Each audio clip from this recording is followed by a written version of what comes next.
quando o José Padilha produziu e dirigiu o filme Tropa de Elite 1, que tinha o famoso Capitão Nascimento? Pois é, a real intenção do filme era mostrar a brutalidade e a violência com que o BOPE atuava no Rio de Janeiro. Mas ao contrário do efeito esperado pelos autores, o Capitão Nascimento virou um símbolo nacional de bom policial e reforçou justamente aquilo que o Padilha não queria, a ideia de que bandido bom é bandido morto. E por que isso acontece? A teoria da recepção pode explicar. Vem comigo!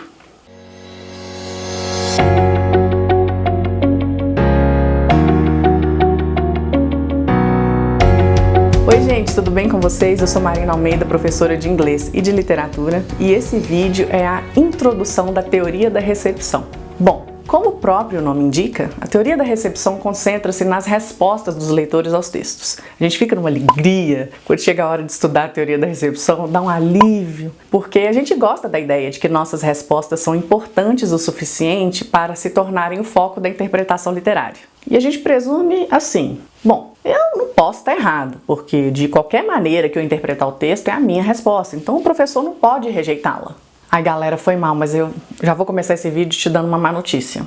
A sua interpretação de um texto literário pode ser julgada insuficiente ou menos suficiente do que outras. E mesmo que a gente diga que não existe algo como insuficiente, ou impreciso, ou uma resposta inadequada, seu trabalho como praticante dessa teoria não é meramente responder, mas analisar a sua resposta ou as respostas dos outros, e essa análise, sim, pode ser considerada insuficiente. Mas tem uma boa notícia. A boa notícia é: a crítica da resposta do leitor é ampla, emocionante, além de ser um domínio em evolução dos estudos literários que pode nos ajudar a aprender sobre nossos próprios processos de leitura e como eles se relacionam com, entre outras coisas, elementos específicos nos textos que lemos, nossas experiências de vida e a comunidade intelectual da qual somos membros. Além disso, para aqueles que planejam ensinar ou já estão ensinando, a teoria da resposta do leitor oferece ideias que podem ajudá-lo em sala de aula, seja essa sala de aula em uma escola primária ou até mesmo num campus universitário.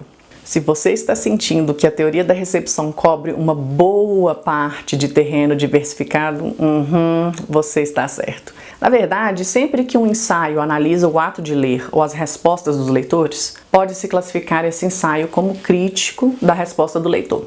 Vou dar alguns exemplos aqui. A crítica psicanalítica, quando investiga os motivos psicológicos para certos tipos de interpretações de um texto literário.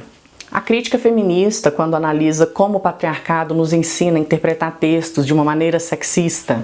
A crítica estruturalista, quando examina as convenções literárias que um leitor pode ter internalizado consciente ou inconscientemente a fim de ser capaz de ler um determinado texto literário.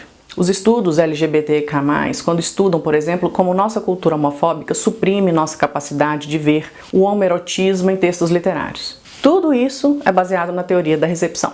A atenção ao processo de leitura surgiu durante a década de 30 como uma reação contra a tendência crescente de rejeitar o papel do leitor na criação de significado, uma tendência que se tornou um princípio formal da nova crítica, do New Criticism, que dominou a prática crítica nas décadas de 40 a 50.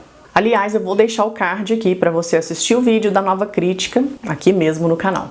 Como vimos, os novos críticos acreditavam que o significado atemporal do texto, ou seja, o que o texto é, está contido apenas nele, nunca fora dele. Lembra disso? Então, o seu significado não é um produto da intenção do autor e não muda com a resposta do leitor. Como você deve se lembrar, os novos críticos afirmavam que essa atenção à resposta do leitor confunde o que o texto é com o que o texto faz. E aí a teoria da recepção, que não recebeu assim muita atenção até a década de 70, sustenta que o que um texto é não pode ser separado do que ele faz. Apesar das visões divergentes do processo de leitura, que a gente vai ver daqui a pouquinho, os teóricos da recepção compartilham de duas crenças. Primeira, que o papel do leitor não pode ser omitido de nosso entendimento da literatura e, segunda, que os leitores não consomem passivamente o significado que lhes é apresentado por um texto literário. Ao invés disso, eles constroem ativamente o significado que encontram na literatura. Essa segunda crença sugere, é claro, que leitores diferentes podem ler o mesmo texto de maneira bem diferente. Na verdade, os teóricos acreditam que mesmo o mesmo leitor lendo o mesmo texto, em duas diferentes ocasiões, provavelmente produzirá significados diferentes. Porque, tantas variáveis contribuem para a nossa experiência junto ao texto. O conhecimento que adquirimos entre a nossa primeira e a segunda leitura de um texto, às vezes uma mudança de humor entre os nossos dois encontros com o texto, ou uma mudança no propósito para o qual estamos lendo. Enfim, tudo pode contribuir para a nossa produção de significados diferentes para o mesmo texto. Para a gente ter uma ideia clara de quanto a natureza do envolvimento do leitor com um texto pode alterar o seu significado, nós vamos estudar uma passagem do livro sobre teorias críticas da Lubbock Tyson. A referência dele vai estar aqui na descrição do vídeo. Enquanto a gente pensa sobre essa passagem, eu quero que você imagine que você é um comprador de imóveis residenciais. Você está procurando um imóvel para você morar. Eu queria que você prestasse atenção nos detalhes positivos e negativos que você acha que seriam importantes se você estivesse pensando em comprar a casa que eu vou descrever aqui. Bom, então vamos lá. Os dois meninos correram até chegarem à garagem. Veja, eu disse que hoje era bom para matar a aula, disse Mark. Mamãe nunca está em casa na quinta-feira, ele acrescentou. Cercas altas escondiam a casa da estrada, então a dupla cruzou um quintal com um belo paisagismo. Eu nunca soube que sua casa era tão grande, disse Pete. Sim, mas está melhor agora do que costumava ser, desde que papai colocou o novo revestimento de pedra e a lareira. Havia portas dianteiras e traseiras e uma porta lateral que dava para a garagem, que estava vazia, exceto por 3 bicicletas de 10 marchas estacionadas. Eles entraram pela porta lateral, Mark explicando que ela ficava sempre aberta no caso de suas irmãs mais novas chegarem em casa mais cedo do que a mãe. Pete queria ver a casa, então Mark começou pela sala de estar. Tanto a sala quanto o resto do andar de baixo foram recentemente pintados. Mark ligou o som. O ruído preocupava Pete. Não se preocupe, a casa mais próxima fica a 1/4 de milha de distância, Mark gritou. Pete se sentiu mais confortável, observando que as casas não podiam ser vistas em qualquer direção além do enorme quintal. A sala de jantar, com toda a porcelana, prata e vidro, não era lugar para brincar. Então os meninos foram para a cozinha, onde fizeram sanduíches. Mark diz que não iriam para o porão porque estava úmido e mofado desde que o novo encanamento foi instalado. É aqui que meu pai guarda suas pinturas famosas e sua coleção de moedas, Mark disse enquanto eles espiavam pela sala. Mark se gabou de que podia gastar dinheiro sempre que precisava, desde que descobriu que seu pai o mantinha em grande quantidade na gaveta da mesinha. Havia 3 quartos no andar de cima. Mark mostrou a Pete o armário da sua mãe, que estava cheio de casacos de pele, e a caixa trancada que continha suas joias. O quarto de suas irmãs era desinteressante, exceto pela TV em cores que Mark carregava para o seu quarto. Ele se gabava de que o banheiro no corredor era dele, desde que outro foi adicionado ao quarto das suas irmãs para uso. O grande destaque em seu quarto, porém, era um vazamento no teto, onde o telhado antigo tinha finalmente apodrecido. Bom, gente, acabou esse trechinho. Vamos pensar. Muitos leitores provavelmente produziriam uma lista de qualidades positivas e negativas assim.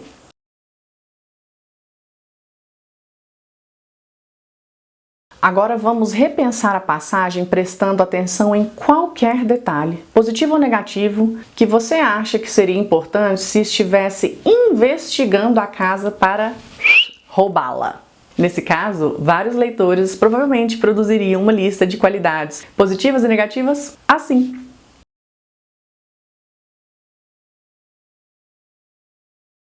Durante a nossa segunda leitura, porque agora estamos pensando em roubar a casa, nos concentramos em detalhes muito diferentes. E mesmo quando nos concentramos nos mesmos detalhes, eles têm um significado muito diferente. Por exemplo, a privacidade, que é um ativo para muitos compradores, torna-se um passivo em termos de vulnerabilidade da casa para ladrões. Simplesmente mudando o propósito da leitura, alteramos radicalmente a passagem que lemos. Claro, alguns leitores que compram uma casa podem ver imediatamente o aspecto negativo da privacidade, por causa de uma experiência prévia, talvez, exemplificando a afirmação de que, na teoria da recepção, os leitores utilizam suas experiências pessoais para criar significado. Como o exercício ilustra, um texto escrito não é um objeto, apesar da sua existência física, mas um evento que ocorre dentro do leitor, cuja resposta é de importância primordial na criação do texto. Os teóricos discordam, no entanto, sobre como nossas respostas são formadas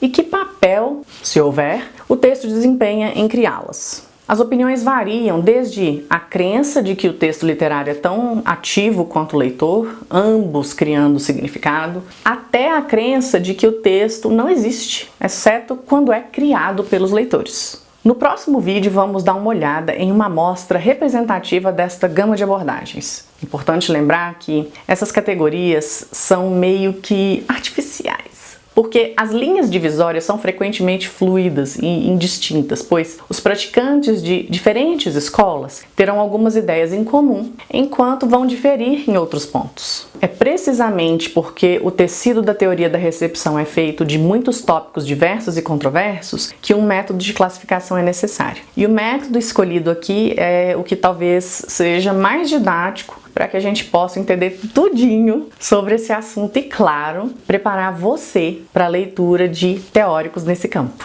Bom, então por hoje é isso. Eu espero que você tenha gostado dessa parte introdutória da teoria da recepção. Deixe o seu like se você gostou, o seu dislike se você não gostou, suas críticas, os seus elogios e as suas sugestões. E eu te vejo no próximo vídeo. Até lá! Tchau!